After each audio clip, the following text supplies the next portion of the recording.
कभी विवेक और विचार के द्वारा, आध्यात्मिक अभ्यास के द्वारा, शास्त्र श्रवण कर, कभी ऐसे ही भगवत प्राप्ति से महापुरुषों की जब सन्निधि मिल जाती है तब जीवन के अर्थ भिन्न दिखने लगते हैं, कुछ लक्ष्य भिन्न दिखने लगता है, फिर इसका उद्देश्य कुछ और दिखने लगता है।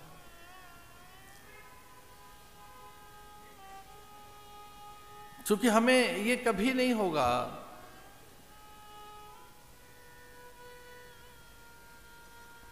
कि हम दुख से परे जा सकें। दुख का अर्थ है वो प्रतिकूल अवस्थाएं हैं, प्रतिकूलताएं, विषमताएं। तो मन को कब कोई विषमता दिखेगी, प्रतिकूलता दिखेगी, असाम्यता दिखेगी, असंबद्धता दिखेगी, ये कहना कठिन है। इसलिए अधिक पदार्थों के संग्रह से, वस्तुओं की बहुलता से, पदार्थों की प्रचुरता से आप सहज होंगे, शांत होंगे, आनंद मिलेगा, कहना कठिन है। इसलिए आनंद का मार्ग विचार है। अथातो ब्रह्म जिज्ञासा, ब्रह्म की जिज्ञासा करने से, सत्य का अनावरण करने से ही आप आनंद को उपलब्ध होते हैं। जीवन में कुछ हाथ नहीं लगेगा अगर आप धर्मच्युत हैं, धर्म से विलग हैं, धर्म से विमुख हैं। तो न तो कभी सिद्धि मिलेगी, न प्रसिद्धि, न पूज्यता, श्री, ऐश्वर्य, विभूति, विद्या, ये कभी हाथ नहीं लगेंगे जब तक धर्म जीवन में ना आए।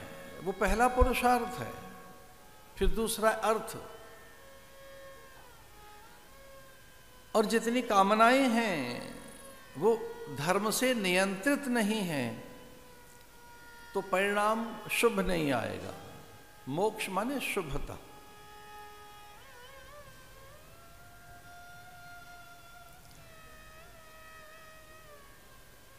तो जो सक्सेस है वो तब मिलेगी जब उन्नति की राह पर हो, धर्मोन्नति की राह। धर्म आपको उन्नत करता है। हम सफल होना चाहते हैं तो धर्म के साथ रहे। भगवान राम धर्म का अवतार है। रामो विग्रहवान धर्मः। जब दया की सिद्धि करनी थी तो शिव ही प्रकट हुए। धर्म का एक हिस्सा दान भी है, तो एक हिस्सा दान जो है दधीच ने उसका बोध कराया। अतिथि का आदर करने के लिए अपने पुत्र और कुछ भी न्यौछावर किया जा सकता है, ऐसा मयूरोध्वज ने किया। धर्म सत्य है तो सत्य वचन रहे, सत्य से विमुख न हो जाऊं, ऐसा सत्यनिष्ठ राजा हरिश्चंद्र अपनी पत्नी, स्वयं और पुत्र को गिरवी रख देता है।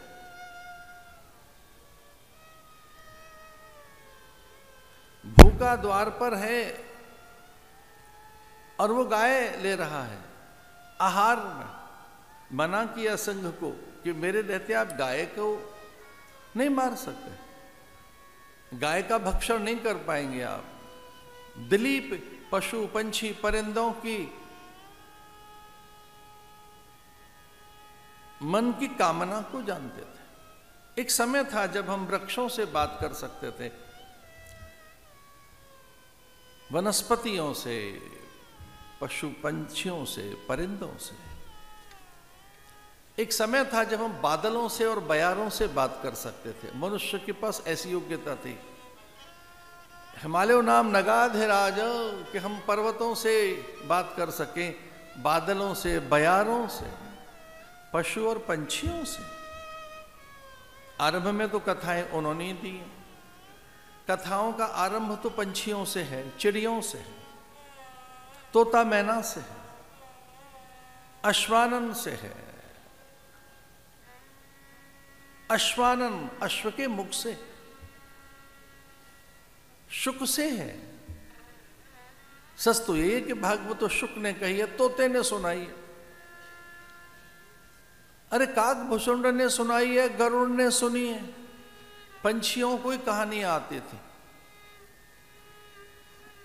ऋषि मुनियों ने ढूंढा कि कहानी, किस्से, किंवदंतियां, कथानक, दृष्टांत, उपदेश आए कहां से। तो वेदों में बताया है कि कहानी, किस्से, दृष्टांत, उपदेश ये चिड़ियों से हमने सीखे। वे ट्वीट करती हैं, चहचहाती हैं, ट्वीट्स। जब चिड़िया ट्वीट्स करती हैं, चहचहाती हैं, वो बतियाती हैं, उनसे सीखा है। किससे? कहानियां। अश्व से, गौ से, कागा से, बहुत सी कहानियां कागा से सीखी है। आज भी कागा मुडेर पर आ जाए तो अतिथि के आगमन की आहट हमको अनुभूत होती है। आज भी वो सामान्य नहीं है कौवा। कौवा ही फल खाता है पीपल के, और पितृ और देवताओं से संयुक्त होकर उसकी गुठली जब उसके उदर से निकलती है, उसी से पीपल पैदा होता है। कौवा कौवा कौवा हमारे पितरों का मन पढ़ना जानता है। तो दूर अतिथि के आगमन की आहट उसे पता लग जाती है। न केवल अतिथि अपितु पितरों के स्वर भी वो पहचानता है।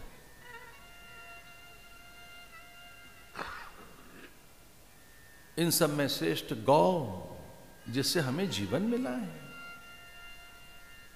मनुष्य की उत्पत्ति गौ से हुई है। गौ लोक से ही देव पैदा हुए हैं। गौ के दुग्ध से ही राम, वो खीर बनी तो राम हुए। एक तो गौवें चराकर गोपाल हो गए, गोविंद हो गए। एक ने तो गिरिराज उठा लिया, गीता जैसा महाग्रंथ रच दिया, उनकी जिह्वा से गीता प्रकट हो गई।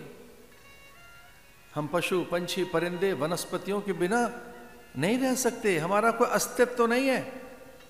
पुष्प, पत्र, फल, वनस्पति, दूर्वा के बिना और पंछी, परिंदों के बिना। सिंह दौड़ा गौ को अपना आहार बनाने के लिए, तो बीच में दिलीप आकर खड़े हो गए और सिंह ने कहा, अरे राजन, आप अधर्म करेंगे रघुवंशी होकर। किसी रघुवंशी ने कभी अधर्म नहीं किया।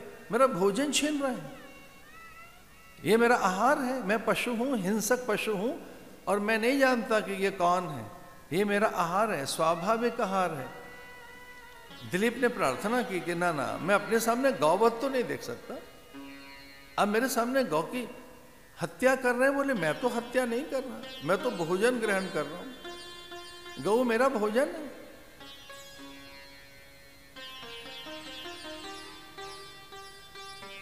हाथ जोड़कर मना करने लगे, हे सिंह, इसको अपना आहार न बनाए। पर मैं भूखा हूं। तू कहने लगे, भले ही मेरा आहार कर लीजिए, आप मुझे चबा डालिए, मैं अपना ये धनुष एक और रख देता हूं। मैं युद्ध नहीं करूंगा आपसे, अपने प्राण नहीं बचाऊंगा आपसे। अब मुझे आहार बनाइए।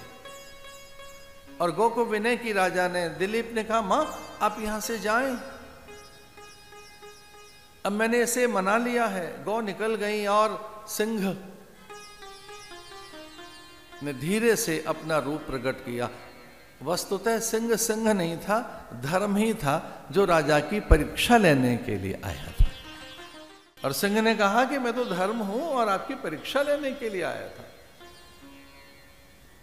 हम कभी धर्म को न त्यागें। हमारा धर्म है। अगर पुत्र है तो पुत्र का धर्म क्या है, पुत्री है तो हमारा धर्म क्या है।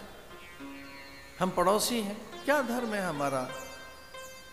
हम किसी के यहाँ अतिथि है, कोई हमारे यहाँ अतिथि है, क्या धर्म है हमारा। भगवान का अवतार धर्म के लिए। रामो विग्रहवान धर्म, धर्म की सिद्धि के लिए भगवान। जब जब होए धर्म के हानि, बाणे असुर अधम अभिमानी। जब धर्म का ह्रास होता है, धर्म माने मूल्यों का, कर्तव्यों का, परंपराओं का, सिद्धांतों का, रीति नीति का, जीवन व्यवस्थाओं का जब ह्रास होता है, चूंकि धर्म अलौकिक है, मनुष्य के द्वारा बनाया नहीं जा सकता। धर्म एक अद्भुत व्यवस्था है, धार्यते अनेन सह धर्म, जो सबको धारण करता है, जिससे संतुलन है धरती अंबर अग्नि जल वायु में, जिससे काल नियंत्रित होता है कि कब चंद्र आएगा, उसकी कलाएं कैसी होंगी, सूर्य नियत समय पर आएगा, कब बृहस्पति शुक्र शनि मंगल ये कब प्रकट होंगे, इनकी कब युति बनेगी।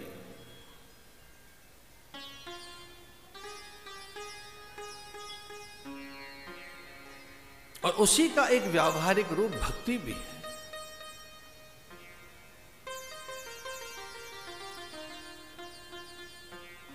तो भगवान इसलिए भी आते हैं कि भक्ति उदित हो, भक्ति का उदय हो, धर्म का उदय हो, ज्ञान का उदय हो, शुभ कर्मों का प्रकाशन हो।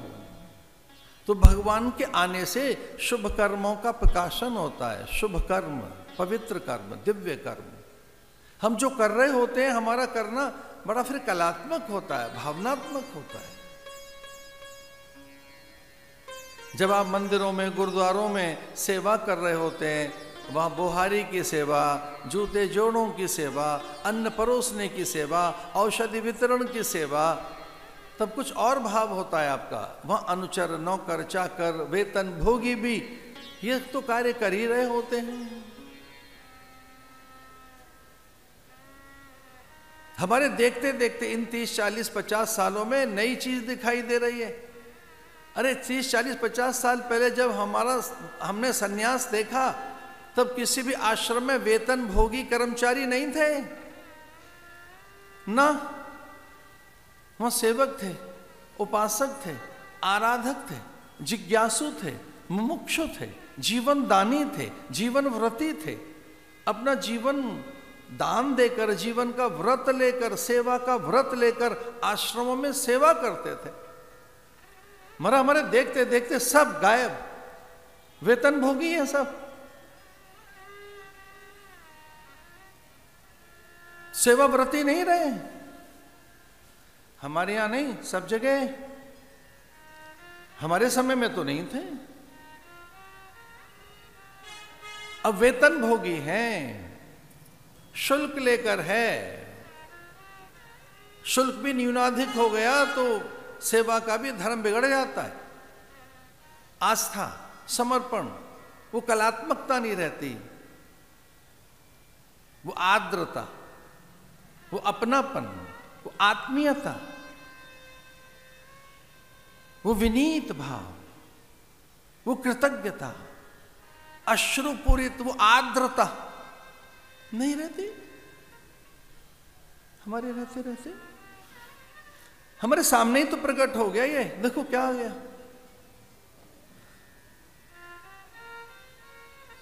तो जो कार्य है, एक पत्थर तोड़ रहा है तो कह रहा है मैं भाग्य फोड़ रहा हूं, दूसरा कह रहा है कि मेहनत मजूरी है, और तीसरा कह रहा है कि आज सेठ की बारी थी तो सेठ तो आए नहीं, मैं उनकी जगह पत्थर तोड़ने आया हूं चूंकि आश्रम बन रहा है। और चौथा लगाए सेवा में सेठ। भैया आप क्या कर रहे हैं? मेरा सद्भाग्य है महाराज, मैं महाभाग्यवान हूं। औषधि बनाने के लिए, सेवा करने के लिए, बुहारी के लिए, यहां पर मैं ये यहां की व्यवस्था देखने के लिए हूं मैं। जब जब धर्म का ह्रास होता है तब ये चीजें प्रकट होती हैं। हमारे देखते देखते ये हो रहा है। कहां गई सेवा, समर्पण, अपनापन, आत्मीयता, अनुग्रह, एकात्मता कि अनुग्रह मेरे ऊपर भगवान का, कि हमें सेवा मिली है, मैं धन्य हूं कि मुझे सेवा मिली। जब ये मूल्य चले जाते हैं तब भगवान आते हैं, भक्ति लेकर, धर्म लेकर। बाणे असुर अधम अभिमानी, जब जब होए धर्म के हानि